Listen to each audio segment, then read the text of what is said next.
সুপ্রিয় দর্শক, স্বাগত জানাচ্ছি বৈশাখী টেলিভিশনের নিয়মিত স্বাস্থ্য বিষয়ক অনুষ্ঠান বৈশাখী হেলথের আজকের আয়োজনে। আজকের পুরো আয়োজন জুড়ে আপনাদের সাথে থাকবো আমি ডাক্তার ইসরাত। দর্শক, আজকে আমরা কথা বলবো শোল্ডার ডিসলোকেশন, লিগামেন্ট ইনজুরি এবং এর আধুনিক চিকিৎসা। আসলে এটা বর্তমানে তরুণদের মধ্যে অনেক বেশি দেখা যায় এবং যেটা একবার হলে বারবার হতে থাকে, যেটা আমাদের সাধারণ জীবনকে অনেক বাজেভাবে প্রভাবিত করে। এ বিষয়ে বিস্তারিত আলোচনা করার জন্য আমাদের সাথে উপস্থিত আছেন doctor Dibakar Sarkar sir, consultant, sports medicine and arthroscopy surgery. Sir, আপনাকে স্বাগত জানাচ্ছি আমাদের আজকের আয়োজনে। ধন্যবাদ ডাক্তার ইরশাদ আপনাকে, এবং ধন্যবাদ বৈশাখী কর্তৃপক্ষকে আমাকে অনুষ্ঠানে আমন্ত্রণ জানানোর জন্য। স্যার, আমাদের আলোচনার বিষয় আজকে শোল্ডার ডিসলোকেশন এবং লিগামেন্ট ইনজুরি।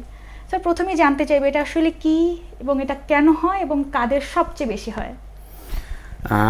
আমি খুব সৌভাগ্যবান যে এটা নিয়ে কিছু কথা বলতে পারছি। দেখুন, আমরা তো অর্থোপেডিক সার্জন, আমাদের কাছে বিভিন্ন ধরনের রোগী আছে। তার মধ্যে একটা স্পেসিফিক রোগী যেটা আমরা দূর থেকে দেখলে বুঝতে পারি, সেটা হচ্ছে শোল্ডার ডিসলোকেশন।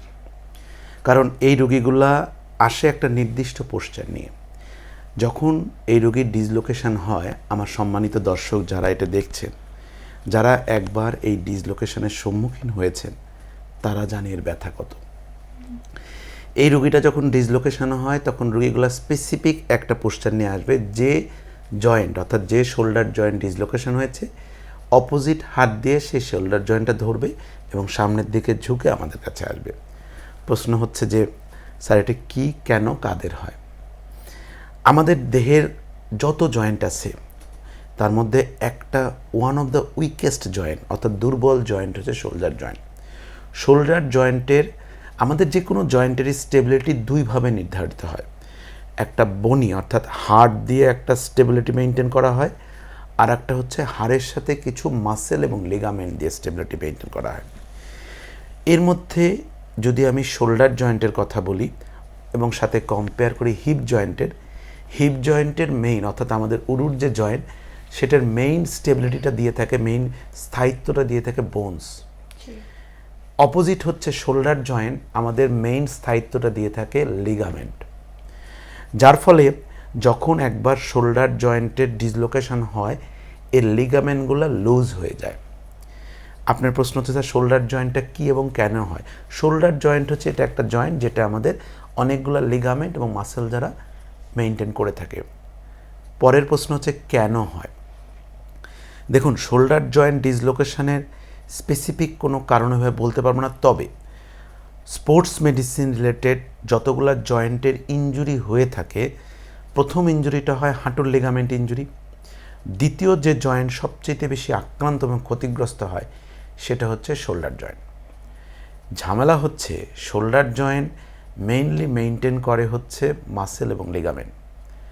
যখন একবার শোল্ডার জয়েন্ট খেলাধুলাজনিত কারণে অথবা যে কোনো আঘাতজনিত কারণে একবার ডিসলোকেশন হয়ে যায়, যে মাসেল এবং লিগামেন্ট দ্বারা শোল্ডার জয়েন্ট ওই স্টেবিলিটি বা স্থায়িত্বটা মেনটেন করতো, সেটা কিন্তু লুজ হয়ে গেছে প্রথমবারে।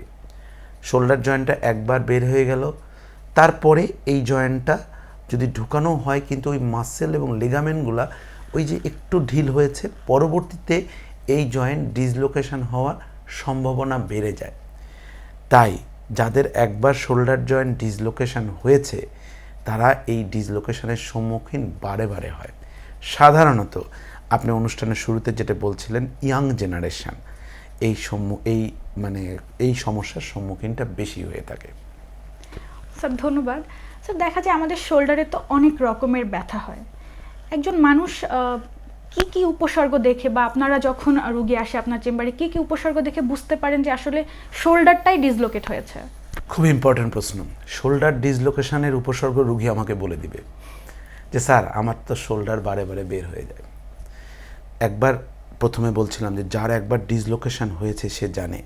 আমাদের অর্থোপেডিক সার্জারিতে আমরা যারা পোস্ট গ্র্যাজুয়েশন করেছি তারা জানি যে ইমার্জেন্সি বলে একটা কথা আছে, যে জিনিসটাতে অর্থোপেডিক সার্জারিতে বলা হয় অল টাইম ইমার্জেন্সি ডিপার্টমেন্টে যাবেন, যে কোনো ডিসলোকেশন হচ্ছে ইমার্জেন্সি। শোল্ডার জয়েন্ট যখন একবার ডিসলোকেশন হয়ে যায়, তখন রুগীদের সিভিয়ার পেইন হয়, মারাত্মক ব্যথা হয়। এটা রোগী জানে যে কতটা পেইনফুল হতে পারে। যতক্ষণ পর্যন্ত ডিসলোকেশন কারেকশান না হবে এই পেনটা কমবে না। প্রশ্ন হচ্ছে স্যার, শোল্ডার জয়েন্ট ডিসলোকেশন হলে সবসময় কি হসপিটাল? না। যাদের ডিসলোকেশন রিপিটেডলি হচ্ছে তারা কিন্তু এটা রিলোকেট করতে পারে নিজেরাই। যে তারা দেখবেন অনেক রোগী আছে যে নিজেরাই বসিয়ে ফেলে। কোনো ক্ষেত্রে যখন নিজেরা বসাতে না পারে তখন তারা বেসিক্যালি হাসপাতালের সম্মুখীন হয়ে থাকে। এখানে ডিসলোকেশন যে শুধু খেলাধুলা আঘাতের কারণে হয় তা না, কোনো কন্ডিশান আছে যেটাকে জেনারেলাইজ জয়েন্ট ল্যাক্সিটি বলা হয়। আমাদের দেহের সমস্ত জয়েন্ট দুর্বল। This is not a disease, এটা কোনো রোগ নয়। এটা যাদের থাকে তাদের কোনো ক্ষেত্রে ডিসলোকেশনও রিপিটেড একটা প্রবণতা দেখা যায় এবং অনেক ক্ষেত্রে রোগীরা নিজেরাই এটাকে রিলোকেট করতে পারে। একবার যখন ডিসলোকেশন হয়েছে, রোগীর নিজে রিলোকেট করতে পারেনি বা তার আশেপাশের সারাউন্ডিং যারা হেল্পিং হ্যান্ড অথবা মানুষ ছিল তারা পারেনি, তখন রোগীগুলো আমাদের কাছে আসে। ম্যাক্সিমাম ক্ষেত্রে আমরা অর্থোপেডিক সার্জনরা নির্দিষ্ট কিছু ম্যানুভার আমরা জানি এতে আছে, সেই মাধ্যমে আমরা এটাকে রিলোকেট করি। কোনো ক্ষেত্রে কিন্তু উইদাউট অজ্ঞান ছাড়াই এবং ইমার্জেন্সি ডিপার্টমেন্টে বসেই করতে পারি। কখনো এটা পারি না, তখন আমরা এটাকে রোগীকে একটু ইমার্জেন্সি মানে অপারেশন থিয়েটারে নিয়ে গিয়ে অজ্ঞান করে এটাকে রিলোকেট করি। রোগীর একবার রিলোকেশন মানে অর্থাৎ ডিসলোকেশন কারেকশন করে দিয়েছি, রোগী কিন্তু সম্পূর্ণ সুস্থ হয়ে যায়। তারপরে রোগীর আমরা কিছু চিকিৎসা পদ্ধতি গ্রহণ করলে পরবর্তী জীবনটা অনেকটাই তাকে স্মুথ করার চেষ্টা করি। স্যার, এরপর যে একটা কোশ্চেন করব, যেটা হচ্ছে আপনি যেটা বললেন কথার প্রসঙ্গে যে অনেক সময় দেখা যায় যে রোগী নিজেই এটাকে রিলোকেট করছে। তো আমার কথা হচ্ছে স্যার, অনেক ক্ষেত্রে দেখা যায় প্রাথমিকভাবেই ডাক্তারের কাছে না এসে তারা নিজে এটা করার ট্রাই করেন, সেক্ষেত্রে কোনো ঝুঁকি থাকতে পারে? ডেফিনেটলি। দেখুন, যখন একটা জয়েন্ট ডিসলোকেশন হয়ে যাচ্ছে, আমাদের জয়েন্টের স্টেবিলিটিটা দিয়েই থাকে বিভিন্ন মাসেল এবং লিগামেন্ট। জয়েন্ট একবার যখন রাস্তা চিনে যায় ডিসলোকেশনের, ও কিন্তু বারে একটু অসতর্ক হলেই চলে যাবে। যতবার রোগীর ডিসলোকেশন হচ্ছে, রোগীর এই আশেপাশে যতগুলো লিগামেন্ট একটু ভালো হচ্ছে বিভিন্ন ডিসলোকেশন হতে, বারে টিয়ার হচ্ছে। যত বেশি ডিসলোকেশন, রোগীর পরবর্তীতে রোগীর অপারেশন করে বা চিকিৎসা নিয়ে সারার সম্ভাবনা তত কম।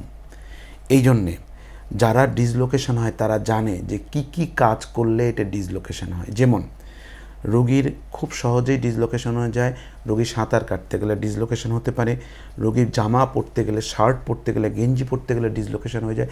অনেক সময় ব্যাডমিন্টন খেলতে গেলে, ক্রিকেটের বল করতে গেলে, আমরা ছোটোবেলায় গাছে ঝুলতাম, সেটা করতে গেলে ডিসলোকেশন হয়ে যেতে পারে। সবচাইতে বেশি মারাত্মক হচ্ছে রোগীদের যদি একবার ডিসলোকেশন হয়, রোগীরা একবার দুইবার ট্রাই করে, অনেক সময় এত পেইন থাকে যে রিলোকেট করার ট্রাই করে যদি না পারে, তাহলে ডেফিনেটলি ডাক্তারের কাছে আসতে হবে। যত আগে থেকে চিকিৎসা পদ্ধতি গ্রহণ করা হবে, রোগীর পরবর্তী জটিলতা তত কমে যাবে। ধন্যবাদ স্যার। স্যার, শোল্ডার ডিসলোকেশনের ক্ষেত্রে চিকিৎসা পদ্ধতি কী আছে স্যার? প্রথমেই যে বলি যে রোগীরা যে সবসময় ভয় পেয়ে যায় যে শোল্ডারের যেটা হয় যে চিকিৎসা পদ্ধতি নির্ণয় করে রোগটা কনফার্ম করার চেষ্টা করি।